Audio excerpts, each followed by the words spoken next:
Good morning.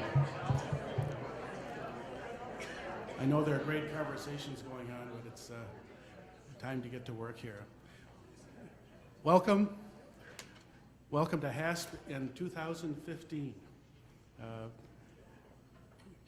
Looks like winter is finally upon us, and it's good that you all braved the weather and got here. We really appreciate that. This morning we're going to learn a great deal about philanthropy in the Holland area, Zeeland area.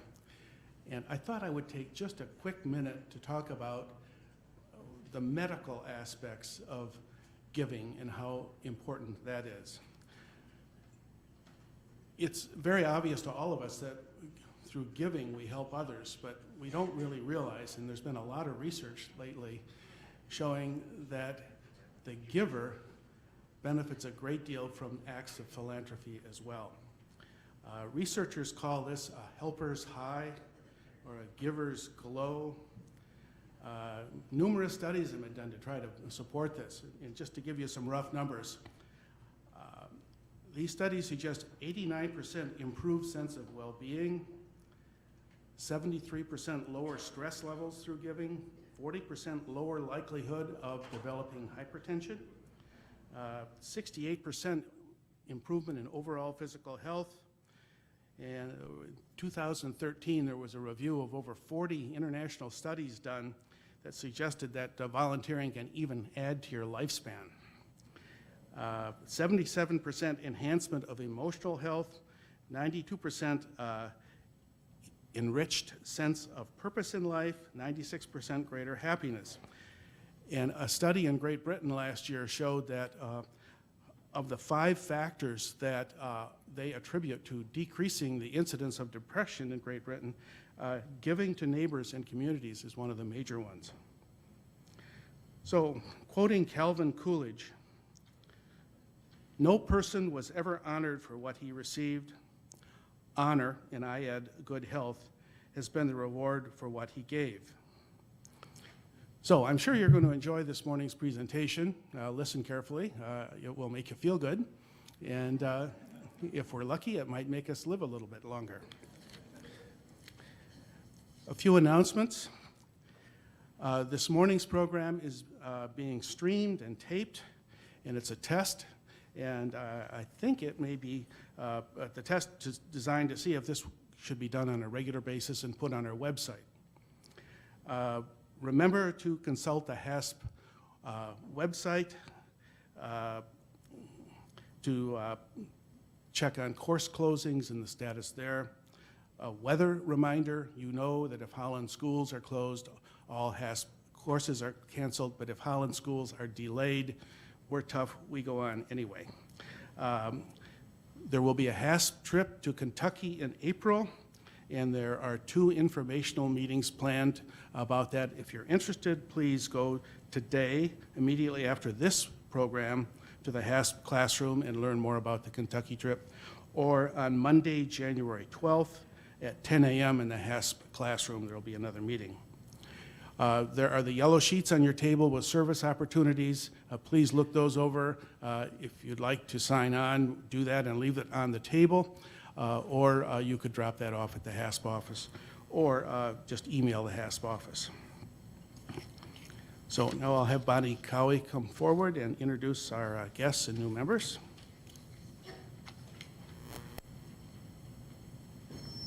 Good morning. We don't have as big a crowd today, so it's a great opportunity at the end of the meeting to greet all of our new members and take an extra minute. And also, just a reminder, if you have a new person sitting at your table today, a guest, please see if you can answer any questions for them. Our guest this morning, if you would please stand and wait until everyone's introduced, and then we'll greet you. Our first guest is Roxanne Bushin,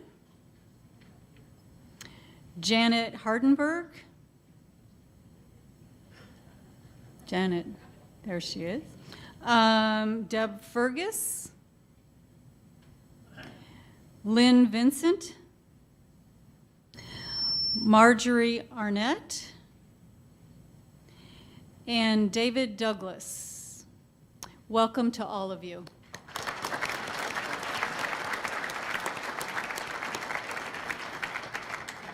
And now our new members are at the two tables up here. Barbara Kish, and her mentor is Gary Bogle. Denise and Michael Long, and their mentor is Wally Fu.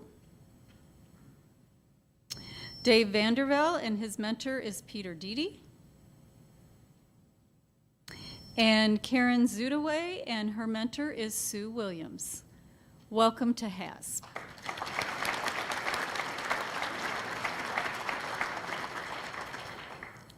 Thank you, Bonnie. Now I'll ask Peter Deedy to come forward, and he will introduce our speaker and our program.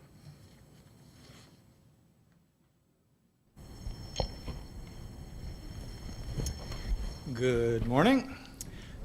Jerry Redeker actually was responsible for this morning's program, and he knows Mike from years, but Jerry is under the flu bug, so he's emailed me last night, so I have the honor of introducing our speaker. So all of us have heard about the foundation that Mike's involved with, but some tidbits from Jerry's notes that we may not be aware that the foundation actually was close to death, as Jerry describes it, back in 1974. And since that time, a miraculous transformation has taken place, thanks to lots of leadership, including most recently Mike. Mike has actually been involved with the foundation almost 14 years, going back to his youth advisory committee role. And he has since spent his quote-unquote entire career working with numerous private foundations. We hope you've read his biography that was in the HASP Bulletin. And Jerry wanted to highlight a few things for you to think about. Most of us have difficulty remembering when we were 30 years of age. Mike isn't quite 30 yet. But he has been named one of the top 40 business leaders under the age of 40 by the Grand Rapids Business Journal, and one of the nation's top 30 civic leaders under the age of 30. Quite some accomplishments there, Mike.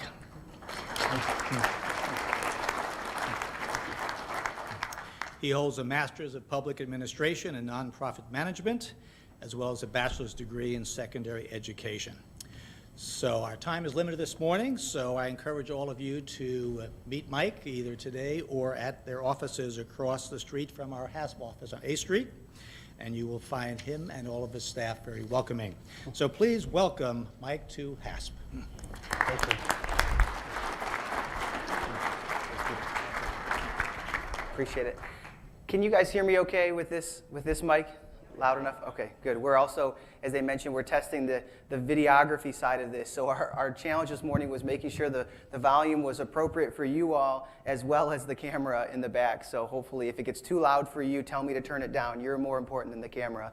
Although Jerry said that he's glad that this is the first one that you're videotaping since he has to miss it today. But it really is a pleasure to be here with you all this morning. Thank you for inviting me and my colleagues from the Community Foundation to present to you all. The HASP is such an amazing organization that this community has to offer, and we are just honored to be able to share some of our message and our story about what the Community Foundation is up to and kind of where we came from, how we got to today, and honored to be here to do that. And I'll add my thanks for braving the snow. Although I will say, I look out the window right now, and right now it just looks so peaceful. If you can't see the roads, all you see is these big flakes just coming down real softly, and it just looks beautiful, given the fact that we're already inside and that we're not out there on the roads. But thanks again for coming today. So there's three things that I wanted to cover. This is the title of the talk. For Good Forever is the tagline that the Community Foundation has used for some time. And people always, that makes sense to people. For Good Forever, it's short, it's catchy, easy to remember. But the question of the day is, what good does the Community Foundation do, first off, and why does forever matter? So if for good and forever are the key phrases of the Community Foundation, why those two words, good and forever? So we're going to do that through three different pieces and then the questions at the end. So the first stop, we'll talk a little bit about the history of the foundation and how we got from our beginnings in 1951 to today, including Jerry's story about how the foundation almost didn't exist anymore. Then we'll talk about the foundation's two key roles that we play in the community today. And actually, you'll see the history will lead us right to that. We'll talk about the two main roles the foundation plays in the community.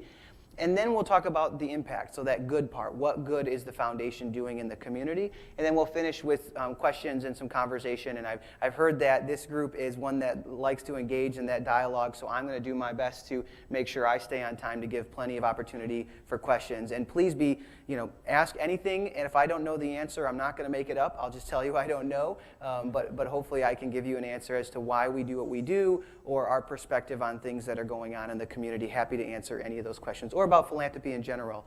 If there's questions you have about the trends in philanthropy, both locally or across the country, we're happy to share some of the knowledge or information that we have about that. We track those things very closely. So that's where we're headed. 3 pieces to the talk. Let's start with the history. So in 1951, the history of the Community Foundation really is broken up into 3 eras. There were 3 sections of our history that really define who the Community Foundation is and how we got to today. And the first is the 50s and 60s. So the Community Foundation was incorporated in 1951, and these are the folks that got it started. It was actually Charles French, the editor of the Sentinel at the time, that wrote an op-ed about this idea of a community trust. And then the then mayor, Harry Harrington, decided that that was something worth pursuing. So he worked with the city council, which most of these folks were a part of at the time, and to decide if this was something that Holland wanted to pursue. And the main reason why they were interested in this was because at this moment in our country's history, donations or gifts, financial gifts to public entities, to the city, were not considered charitable for tax purposes. So the tax deduction for charitable gifts existed in 1951, but it excluded public entities. So when the city was trying to do projects that required private resources in addition to the public resources that they've collected from tax and other capture mechanisms, they couldn't receive a deduction for that gift. So they wanted to create an entity, a community trust, would end up being the Holland Community Foundation, to accept those gifts. This would be a nonprofit entity that could accept the gifts. The donor could receive a charitable deduction, and then that entity would pass the resources on to the city for these public projects. So that's how we got our start. We got our start to help facilitate giving in a way that allowed donors to take that charitable deduction. So these are the folks that got it started. And early on, some of the key projects in the 50s and 60s was the Collin Park Bandshell was a project that was the private dollars were facilitated through the Holland Community Foundation. The Haworth Public Library, when they first started their children's wing, their children's room, the private resources were funneled through the foundation. When it came time for our community to receive our windmill that we acquired, a lot of the private resources came through the Holland Community Foundation in order to bring that windmill to our community, amongst others. But so those were some of the key projects that happened early on. One thing that caused us to end up in the situation that Jerry described, Jerry was remembering, was that shortly after the Holland Community Foundation was started, the laws changed to allow gifts to public entities to be charitable. So the sole reason we set up this entity, i.e. to accept these gifts to be charitable, to be passed on for public projects, became somewhat irrelevant within a few years after the Holland Community Foundation was started. So some of these projects still were facilitated through the Holland Community Foundation, but the mechanism wasn't necessary anymore. So over those couple decades, the foundation really went dormant. And it stayed a legal entity. They were still board minutes. They still kept the corporation. But for most practical purposes, it wasn't an entity they were trying to grow or put a lot of time and energy into because they didn't necessarily need it for the initial purpose. So that was kind of era 1 for the Community Foundation's history. Era 2 then is the 70s and 80s. And so in the 70s then, after this foundation had been dormant for 10 to 15 years at this point, it was Charles Conrad that had the idea to kind of reinvigorate the Community Foundation for 2 purposes. One was to continue that initial purpose of being able to facilitate giving for community projects, to be able to organize giving through an entity and then make those projects happen. But the second was Chuck had the idea of creating an entity that could manage endowment, manage resources for the future of the community, not just resources that were going to come in and out. That first decade, the dollars would come in and go out for a project, come in and out for a project. But this era was the idea of, can we pool some resources together so that we can create a legacy that for the future of our community, and that was the idea. So the foundation, he pitched that concept to a number of business folks and community leaders around town, and it was very well received. So the Community Foundation was reinvigorated with that vision. Continue to be a resource to accept donations for community projects, but also to start building a more long-term asset for the Community Foundation, because they didn't know what the future would look like. So setting aside resources was going to be a valuable endeavor. During that era, this is just still the Holland Community Foundation at this point. A couple of the key projects, Window on the Waterfront, some of those resources were facilitated through the Community Foundation, as well as the Ottawa County Fairground grandstands. That project was facilitated through the Community Foundation. So if you think back to a lot of these public infrastructure projects that have happened to our community, many of them, if they involve private resources, were coordinated and run through the Community Foundation. The assets of the endowed portion of the Holland Community Foundation during those times were growing, but were growing at a slower rate. By the time we got to the end of the 80s, the Holland Community Foundation had about $400,000 in that endowed assets portion. So I'm a numbers person, but I know not everyone is. So if you have $400,000 and you're giving away only a portion of that each year, the idea behind an endowment is that you invest the resources and you distribute the earnings from those investments. If you're investing $400,000 and you're generating some sort of 5 to 10% return, the number of dollars that you're putting out into the community aren't necessarily large at that point in time. But that's the key to the Community Foundation, though, is in the moment when you start those endowments, it may not feel like you're putting a lot of dollars out, but endowments build and grow on themselves. When you start something like that, you are truly planning for the future. Because at that moment in time, those folks that served on the board, that put the time and energy into growing that first $400,000, probably put in well more time and energy than we do today to put that amount of resources into our endowment, because the first ones are the hardest ones, especially for endowment. A former president of Hope College, Jim Boltman's here, and he knows about raising money for endowment. The first ones are the harder ones. When you get some momentum, then it feels like now this corpus is big enough that we can make some distributions, some more meaningful distributions, but those first couple decades were key. That's when the vision was set for this permanent resource. That's why some of the major projects that I put up here tend to be those in and out projects, because they weren't doing a whole lot of major grant making or distributions at that time. Also during this era was when the Zeeland Community Foundation started. So in 1973, the Zeeland Community Foundation was founded. There were three kind of key founders of that organization at the time. Frank Hoagland, Adrian Vandenbosch, and Robert Denherter were the ones that kind of launched the Zeeland Community Foundation with a similar frame that Chuck Conrad was reinvigorating the Holland Community Foundation. This is the names of some of the folks that were on the first board of the Zeeland Community Foundation, and some of those folks were involved with the foundation for a long, long time. In fact, we just talked to Mel Boonster yesterday on the phone, actually, as I was kind of getting myself ready for this, and it was fun to hear him reminisce about some of the early days of community foundations and some of our work. So the Zeeland Community Foundation started in the 70s, the same time the Holland Community Foundation was reinvigorated, same philosophy.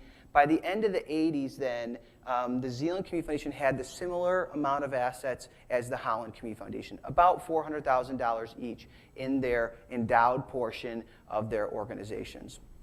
That was kind of era two, was the start, the reinvigoration of Holland, the start of Zeeland, the beginning to add that endowment piece. Then comes the third era, when kind of the 90s to now. And there was a key moment at the beginning of the 90s that really took these two organizations and propelled them forward into the future. And that was the W.K. Kellogg Foundation out of Battle Creek offering up a challenge grant. At the time, it was called the Michigan Community Foundations Youth Project. And the Kellogg Foundation launched this statewide. And the idea that they were going for was there were these community foundations like Holland and Zeeland around the state that were pretty small, pretty nascent, and that were just getting going. And they saw an opportunity to benefit the entire state of Michigan by incentivizing the growth of these organizations. Basically, the Kellogg Foundation saw the value in building local endowments, and Russ Mawby will say to this day that he was head of the Kellogg Foundation at the time, he will say that honestly one of the reasons they did it was a bit self-serving, because the Kellogg Foundation was being approached by all these communities around the state for funding, and what they saw this as is an opportunity to build local resources so local initiatives could go to local community foundations and ask for grant dollars versus always feeling like they needed to come to the big private foundation in Battle Creek or in Flint or Detroit. So they saw an opportunity to incentivize the growth of these local endowments. And so what they offered was a matching grant. If the local community would raise $2 million for what we today call the Community Endowment, the endowment that's meant for the local community, if the local community would raise $2 million for that part of their work, the Kellogg Foundation would give them $1 million also for that part of their community endowment work, but specific to youth causes. And that's where the name of this was Michigan Community Foundation's Youth Project. Kellogg has a particular interest in young people, so that $1 million that they gave was to be distributed, or the distributions were to be advised by young people.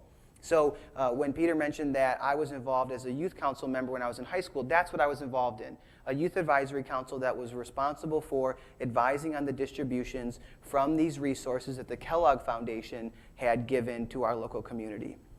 So a great opportunity, 2-to-1, raise $2 million, get $1 million from Kellogg. Remember that we're only about $500,000 each at this time. So $2 million is a big uphill climb. There was a part-time secretarial staff at the community foundations, but no professional staff for either organization, all volunteer-led. But it was an opportunity that was too good to pass up. So the Holland Community Foundation at that time brought on Bill Vanderbilt part-time to help them raise the $2 million for the Holland Community Foundation.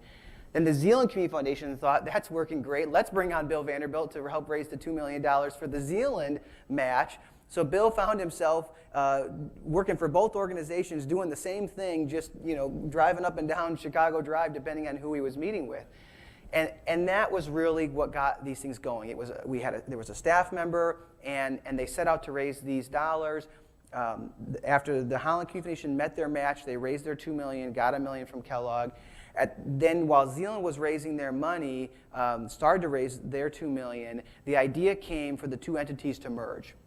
I can only imagine where that idea came from. If I'm Bill Vanderbilt working for both organizations doing the same thing and just driving up and down the road, I should have confirmed that before I tell that, but I would have to believe that Bill was a big instigator in that. And the boards decided that made really good sense. Holland and Zeeland were becoming closer as communities, and so the two entities merged together, and the Kellogg Foundation allowed Zeeland to keep their match opportunity. So what ended up happening was what started as two separate $2 million fundraising campaigns ultimately ended up being kind of together. We raised $2 million for Holland, $2 million for Zeeland. Kellogg gave $1 million for each. So you can imagine over the course of 4 or 5 years, you go from $500,000 to $6 million, $6.5 million, $6 million new dollars that were infused into this community's endowment portion of the Community Foundation. One thing that I'll point out that was so genius about this when the Kellogg Foundation designed this was it wasn't just gifts to the Community Foundation in general. It wasn't the gifts to those projects that were coming in and out. Those dollars didn't count towards the $2 million. They were very specific. They wanted these dollars to be raised for a permanent local community endowment. And there was foresight to that. It wasn't just dollars in and dollars out. They wanted permanent resources. So now the organizations have more significant assets. They have staff, and things start to take off. So I've talked through a couple of these things. The Youth Advisory Committee was started through that. They have their fund was the $2 million from Kellogg and has grown to, I think it's almost $2.5 million now. They've given out over, where are they at in terms of grants given out? I think they're at 1.8 million or so in grants that have been given out since then. We're waiting for the day, maybe we've hit the day that we granted the $2 million that Kellogg gave, but they've given significant resources to the community, and those dollars are still there. And it's a spectacular opportunity to engage young people and teach them about philanthropy. I know that I've benefited greatly from that, both personally and professionally, and it was an experience that certainly changed my life and the trajectory of my perspective on giving back. And we've got amazing young people on that committee today that continue to lead and learn about nonprofits and philanthropy. Again, I mentioned we hired our first executive director, Bill Vanderbilt. This is when we started using that tagline, "For Good Forever." this Kellogg Foundation program was statewide, so community foundations were kind of branded together around this tagline of For Good Forever, which is wonderful because community foundations then have a similar, we don't compete with each other. The Grand Rapids Community Foundation and the Holland Zeeland Community Foundation, different people that we're working with, but very similar work. So having branding that's similar has been really helpful over the years. 96 was when the community foundations merged. And so now I'm really fast forwarding, and then we'll get into some other parts of the presentation. Going into 2014, at the end of 2013, the organization had $53 million in assets, and I split that out into two pieces. $15 million of that is what we call our Communities Endowment. That's that endowment that is here to benefit this community, that's advised by the board, where grants are made from our organization. And then there's $38 million in assets in what we now call donor service funds, which are dollars that donors have either pre-designated or designated on an ongoing basis that we help facilitate for them. So we still do these two things. We still do this facilitation of philanthropy, and we also do this building of communities endowment. But that's why there's three eras. There was the 50s and 60s, the 70s and 80s, and then the 90s with that Kellogg Challenge Grant just launched this thing, and it's been growing ever since. So let me then go to those two key roles. The history has shaped where we are today. Those are the two things that we continue to do in the community. We provide donor services, and we build a communities endowment. On your chair when you came in, there was a few sheets of paper. The second one there is one that kind of looks like this. We handed it out to you because I knew that was not going to work to put it on the screen to talk about it. If you have that in front of you, there's a blue side and a green side. We'll start with the blue side. And those are the two key roles. At its highest level, the Community Foundation exists in the Holland Zeeland area for those two reasons. First is to build our community's permanent endowment. So why? Why do we care about having a permanent endowment in our community? The answer is the same reason you care about having a savings account, and why you set aside resources for retirement, and why any of us save resources, because we don't know what the future holds. If any one of us could know exactly what expenses we're going to have in our personal lives for the rest of our lives, it'd be really easy to kind of calculate it out, figure out how much I need, and then be done with it. But we don't. We don't know what the future holds, and that is very true for our community as well. Times are going very well in the Holland Zeeland area. This community has been built. I mean, you look at downtown, you look at what Hope's done, you look at the businesses in town. This place is a great place. And we also don't know what this place is going to look like or be like 20, 30, 40 years from now. The Communities Endowment is a future type project. If your sole goal is to care about next year or what's going to happen in the next couple years, and you don't care about the future kind of beyond your lifetime in this community, then the Communities Endowment might not be your bread and butter or a place that you're really interested in. But if you care about the Zeeland and the Holland area beyond your own lifetime, that's where a Communities Endowment is important. We have to set aside resources now so that when new things come up, when downturns happen, when new issues come to bear, or new opportunities to solve issues that we've had for a long time, that we have the philanthropic resources to meet those needs. We all know that if we wait till times aren't good to start saving, that's a problem. You have to put aside some resources when the times are good, so that when you need them, they're there. So that's the role we believe that we play in the community. Over time, individuals have felt like we need an organization that's dedicated to building that Communities Endowment. If we don't, it's not going to happen. And I can still remember early on in my days at the Community Foundation talking at a board meeting about saying, we don't want to be the board or the staff that 25 years from now, people look back and say, what was the Community Foundation up to in 2010 to 14 to 15 to 20 when times were great? Why weren't we working harder to set aside resources for the future? Wasn't that the Community Foundation's job? I do not want that to happen on my watch. What I would much rather have is people 20, 30, 40 years from now looking back and saying, aren't we so grateful for the Chuck Conrads and the Bill Vanderbilts and those that launched, that had the foresight to build a community's endowment so that when we hit these moments, we have the resources there. That's what we need to do. And I'll be honest that doing this work isn't the easiest of work, because we all like to see our dollars go to benefit people now and issues that we can see and that people that we know need help. And I do too. That's easier and frankly oftentimes more rewarding, because when we give dollars, we know where they're going to go, and we're making decisions for ourselves about what issues are the highest priority or what organizations are the most effective. This is a different kind of gift. When donors give to the community's endowment, it's a gift that takes a lot of trust. A lot of trust that the Community Foundation will be here for the long run, and that the people that are serving on the board are people that are truly going to be good stewards of those resources for the future. So it is a different kind of gift. I think it's a special kind of gift that needs to happen, but it is a different kind of gift when people think about it. It's part of the reason why for us, when we look at how we try to grow this community's endowment, why we look at estate gifts. Gifts through trusts and wills at the end of people's lives, why that is a primary mechanism for growing our community's endowment. Because for many of us, during our lifetimes, we know the different nonprofit organizations that we want to support. We're involved in them personally, maybe we're volunteering with them. We can see and feel who's doing the good work and who's kind of falling off and all those kinds of things.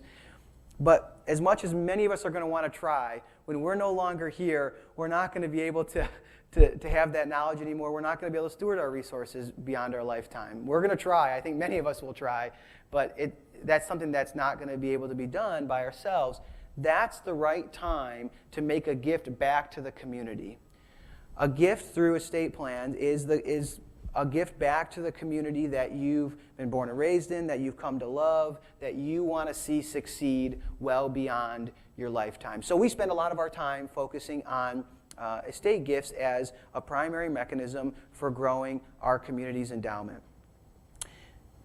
On that blue sheet, you'll see there's kind of two subcategories underneath the community's endowment. One is called unrestricted funds, which are dollars that were given by donors and entrusted that the board would decide it's going to stay within the Holland-Zeeland area, but it can go to any various issue or cause within the Holland-Zeeland area that's charitable. The other is called field of interest funds, and that's an opportunity for someone who has a particular issue area that they hold dear: education, the arts, environment, health, but it's an opportunity for those individuals to leave those resources to the future of our community, but designate that specific issue as a place where they want the grants to go from. And that's an opportunity for then you to know that your dollars are continuing to serve this community in an area that you care about. So as I mentioned, though, that community endowment is about $15 million in assets right now. We distribute about $600,000 or so from that endowment each year, and we'll talk about the impact side in a second, but that kind of gives you a sense of breadth and scope. $15 million in that community endowment, sending out about $600,000 a year.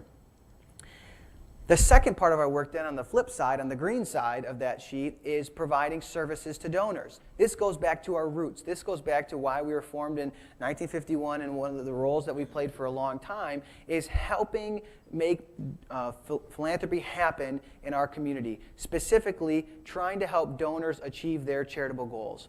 The reason we do this work is because we believe that if we can make the process of giving easier for people, that they will give more. That's kind of plain and simple. We think if we can make giving easy, because there's a process to it, because we have a tax code and because we're allowed to make deductions for gifts, because we have that, if we can make that side easy and more financially smart for people, that they will give more, and giving more is good for the community. So that's the reason why we do this donor service work.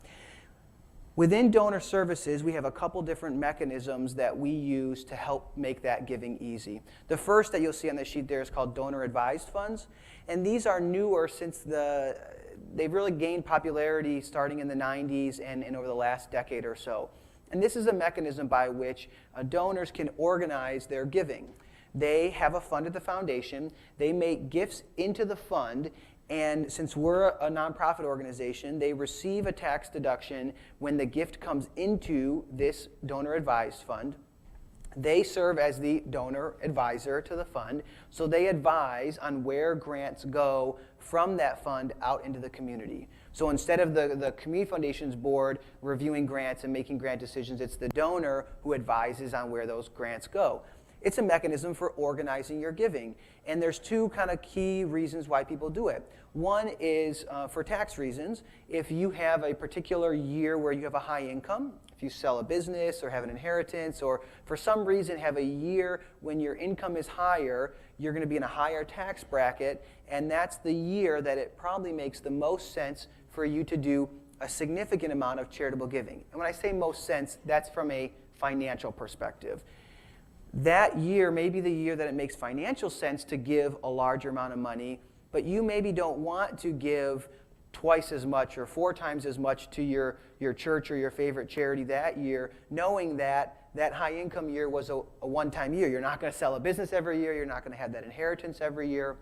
So a donor advised fund can be the perfect vehicle for you to make the gift in that year, which is the right year for you financially. You get the tax deduction that year. And then you recommend distributions from that fund over a matter of multiple years, 5 years, 6 years, 7 years, 10 years. In the meantime, those dollars are invested and they grow. They grow tax-free because we're a nonprofit organization. So there's more resources for you to distribute into the community. So that can be a tax advantageous reason why people use a donor advised fund. It's also just helpful in terms of organizing. I don't know about you, but if you have a spreadsheet or a list at home of the organizations that you support, and every year you kind of pull it out and keep track of who you've given to, and that can be an effective way of doing it, but a donor advised fund can also help do that organization for you. You make 1 or 2 gifts into the donor advised fund. You only have to keep track of 1 tax receipt come accounting time, and then the foundation then keeps track of the list of grants that you've made out of your fund for you, and can show you over time how much you've given to various organizations, what the list looked like last year, how much you sent to that person last year. And the mechanism for recommending distributions from your fund is very simple.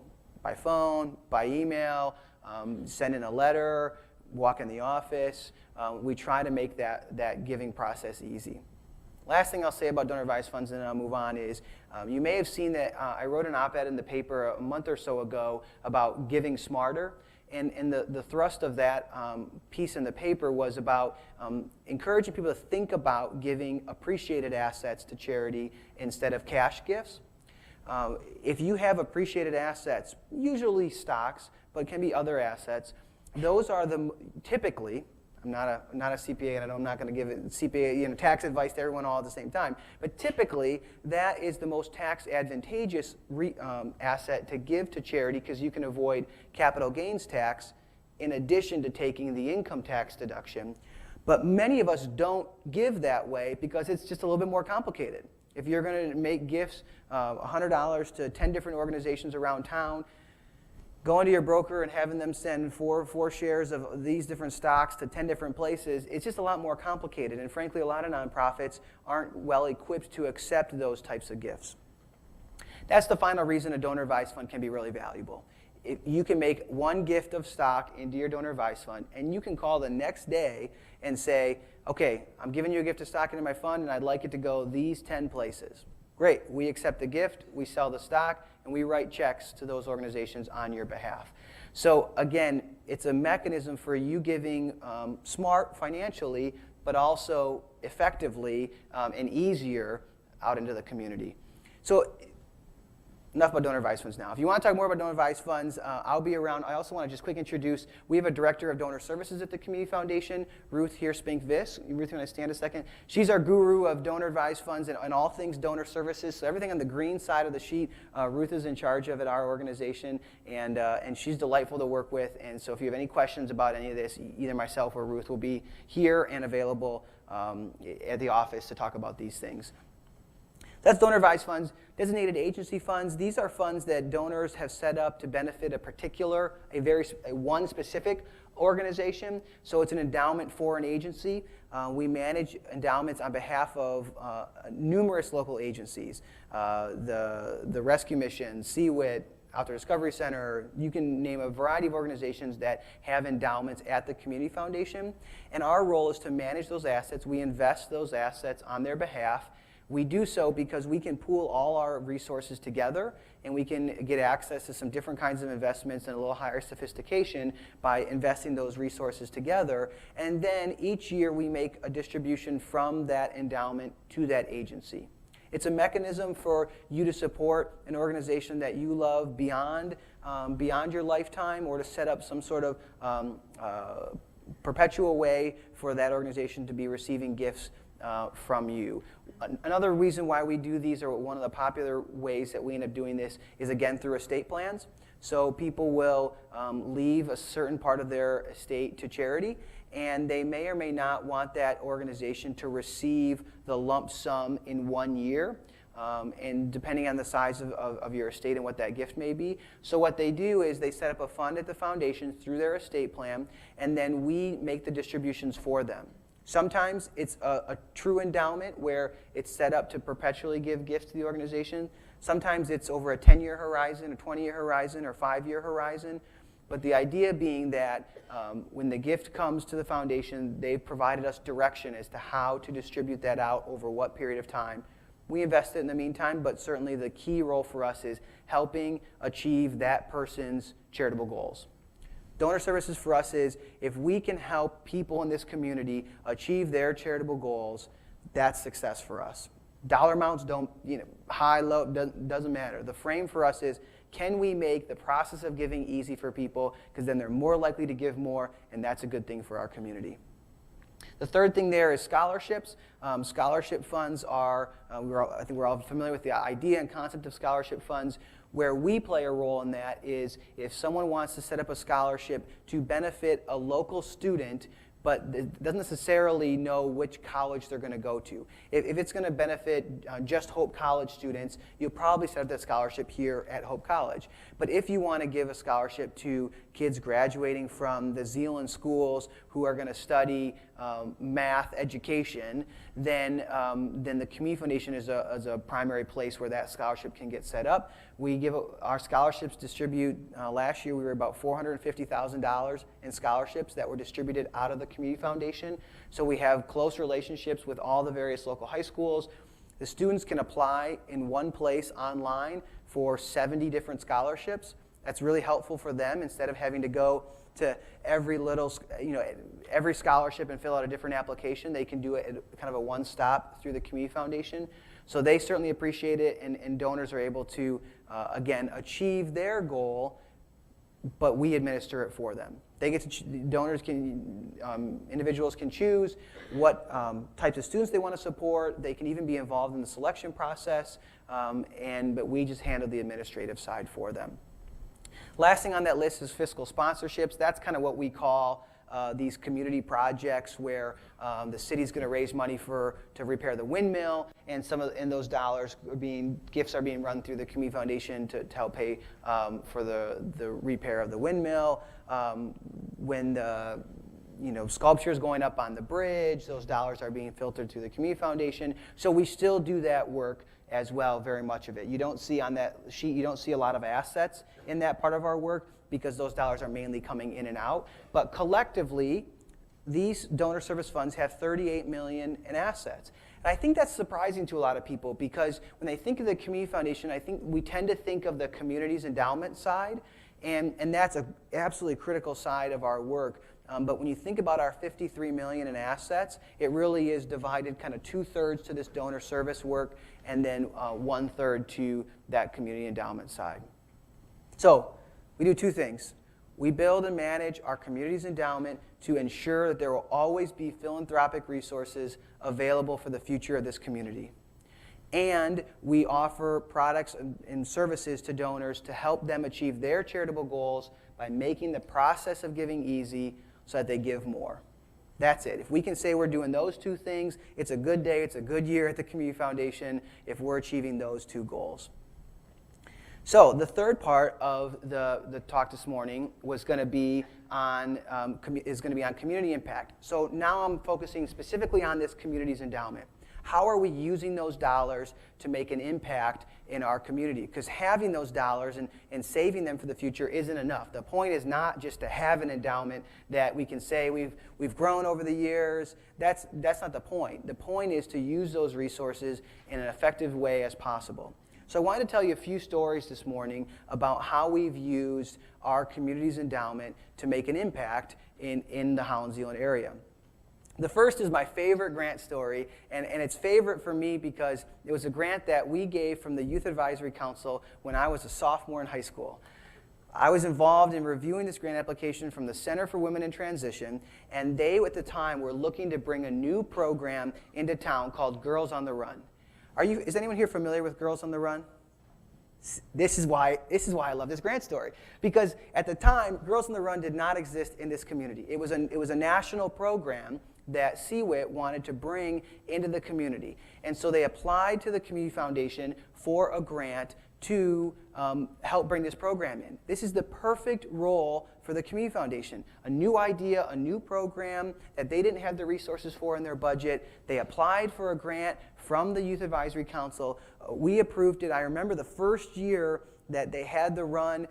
We gave it a grant, but the Youth Council also went out and we volunteered, and I think we were dishing out water along the run, and we were at the end to take pictures. And there were a number of girls, but it's not near what it is today. I went back 2 years ago to that Girls on the Run, and there are thousands of young women that participate in this program, and that was really cool to think about the role that the foundation played.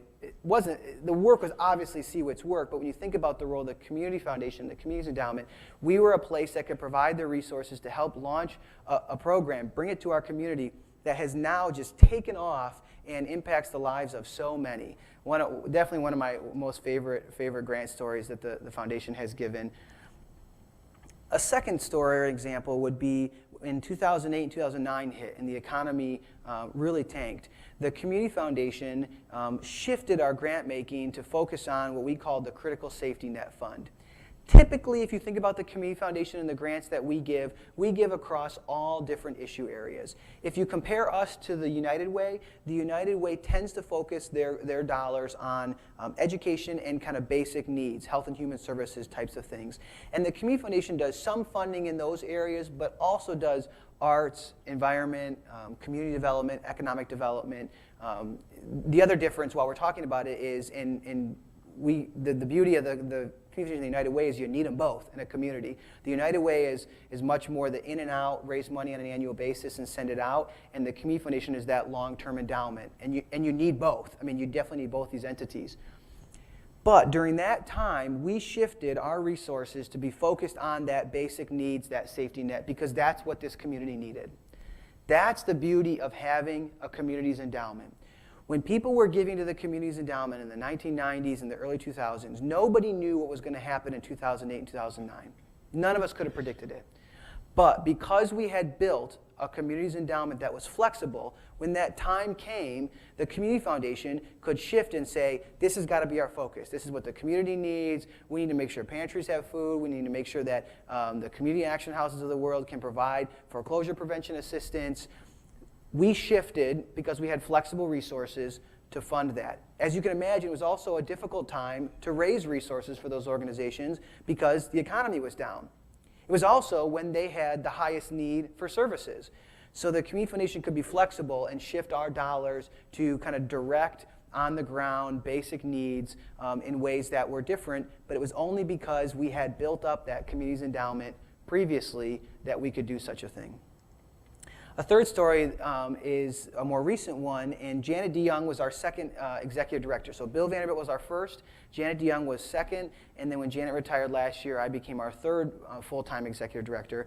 And when Janet was leading the organization, it was coming out of 2008-9 kind of range when the Community Foundation hosted a forum about what are the key priorities in our community, what are the needs that are being unmet. And at the time, the state of Michigan had just defunded preschool. So the state of Michigan's budget was in bad shape, so they defunded their dollars for preschool. And so the Community Foundation helped launch Ready for School. an organization that it focuses on early childhood education, and I won't necessarily go into all the details about that, but it's an organization that probably many of you have heard of, and our role in that was more of a leadership role. We found there was a gap in the community that wasn't being met, and not only did we provide significant resources to help get it started, we hired Pat Verdine as the first consultant to help it get started. Now she's the executive director of an organization that has many more staff than we have at the Community Foundation, and it's just grown and taken off. But we took a more leadership role in identifying an opportunity and kind of launching something. We don't do that terribly often, and we don't need to do it terribly often, but every once in a while, there's a gap that's not being met that needs us stepping into. Fourth story is a grant or a gift we recently made to Can Do Industries. Are you guys familiar with Can Do? Great. So you guys are familiar with everybody. This is good. This is good. Organization that employs individuals who are difficult to employ. And they had an opportunity to land a contract with an Israeli firm to actually make medical bandages. And it was an opportunity that they were going to be able to employ 50 to 60 more people, which is a significant asset for our community. What they needed was a clean room. They needed a place to produce these bandages that was in this clean room space. They needed access to resources quickly. Again, perfect opportunity for the Community Foundation, the Community's Endowment, dollars that were there that had been given by donors, trusted to the foundation to make good calls on new projects and programs like this. So we made a significant investment in Can Do to help them get access to that new business, employ many new people, and it still runs today. So those are some of the stories. I want to get to some questions, but there are many more. There's annual reports on your table that list some of the grants and list some stories from last year. There's newsletters that talk about our grants that have been made this year.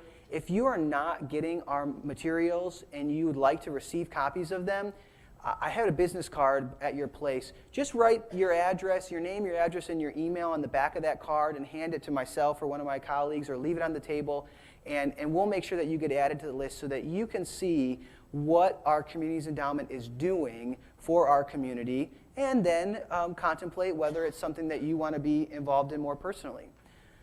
So that was the third thing. We'll go to questions. Mike, wow.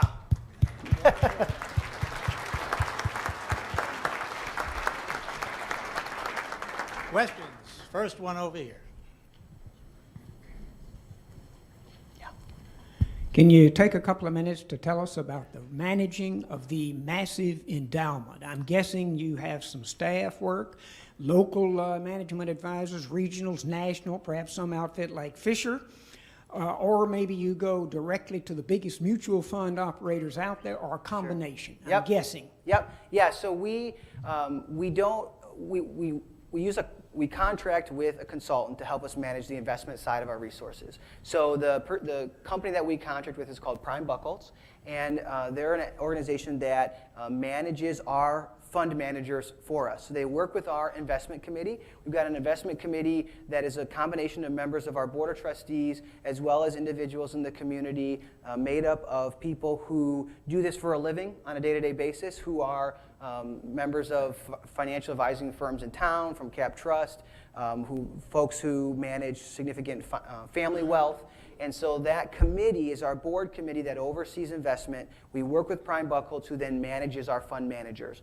Our assets are distributed across a variety of asset classes. So, of course, we have equities and more fixed income, but we also have allocations into alternatives, which hedges for the downside when the markets tank in 2008 and 2009 kind of range.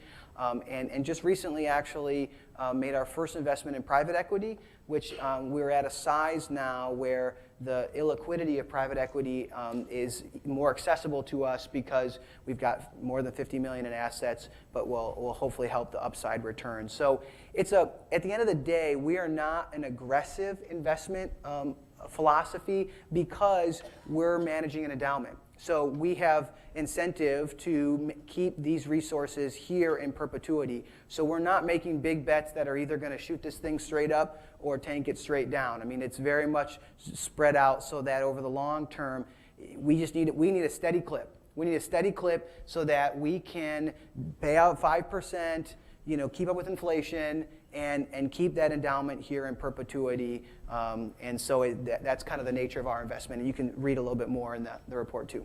Next question. Yeah.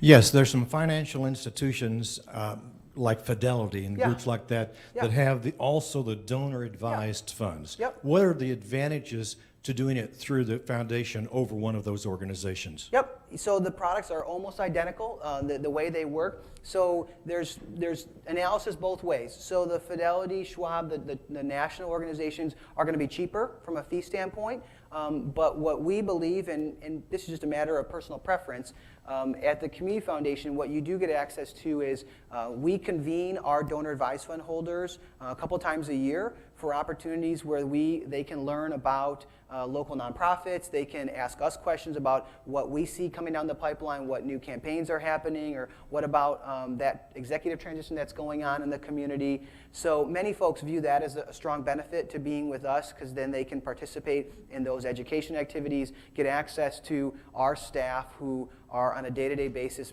reviewing and meeting with nonprofits. They can ask, hey, I heard in the paper that such and such is happening with that organization. What do you guys know about that? What's the backstory? And Ruth and I and our colleagues can provide access to that. So that's the big reason, honestly, is if you want access to that kind of local expertise, and if you want to help support a local organization versus being involved in one of the national organizations. No problem with either. Honestly, donor advised funds, I believe in the tool and the product, and so any of those are just fine. Certainly, we think in our case that there's some benefit to having those dollars stay local versus go national. But the other thing I will just quick mention is some people think that donor advised funds at the Community Foundation can only make distributions locally, and that's not the case. So some people will think they'll choose a national product because they think, well, I like to give to international missions or to national organizations. When you have a donor advised fund from the Community Foundation, we give to those national and international organizations as well. Not out of our Communities Endowment. All those dollars are staying local, but out of the donor service funds, they can stay national. But otherwise, very, very similar products. Yeah. Yeah. Yeah, it's on.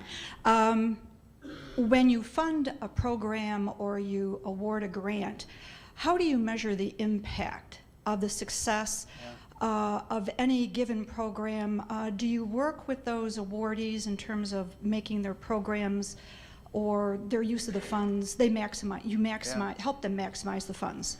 Yeah, it's what's a delicate balance on that is we, in terms of helping them, we believe that our nonprofit partners run good programs. So the delicate balance being a funder is how do you provide extra information that we may have that they don't have without being so pushy or pretentious that we think we know better than them. We believe that we have amazing nonprofits in this community.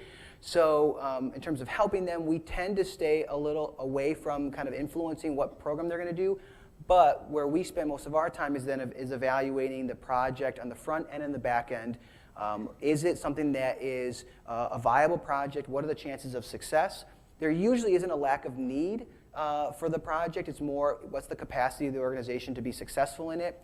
Depending on the type of project, evaluation looks very different. If it's a capital project for Barnabas building Barnabas House, well, success looks a little bit different than if it's a program grant like Girls on the Run where you're bringing a new program in.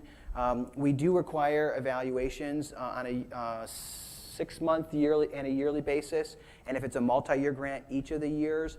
And so we've got a staff member dedicated just to this.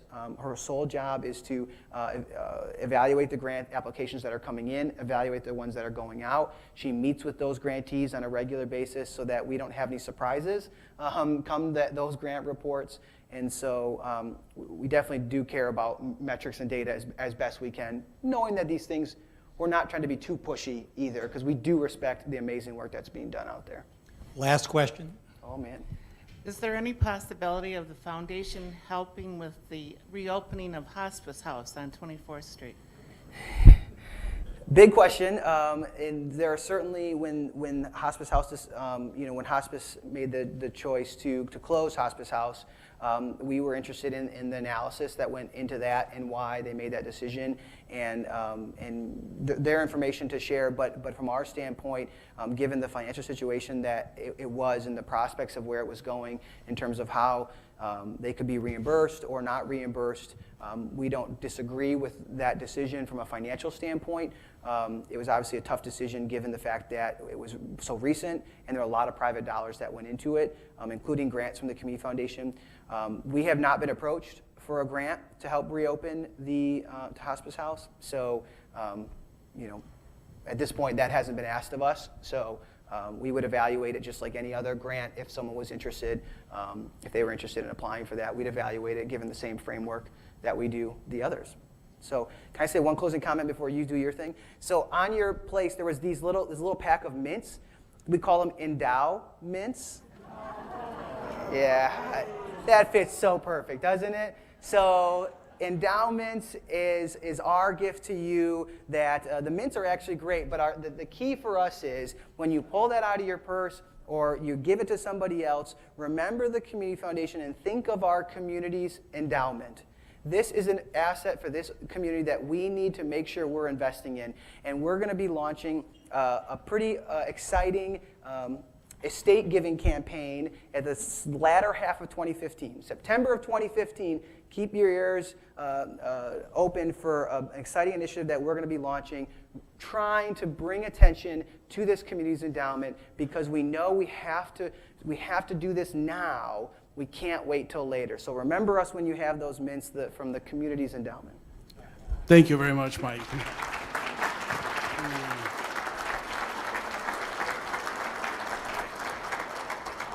I'm sure the endowments are sugar-free, so thank you all for coming. We'll see you in February. The weather will be great, and we'll learn a lot about the history of orchestras in Holland. Thanks for coming.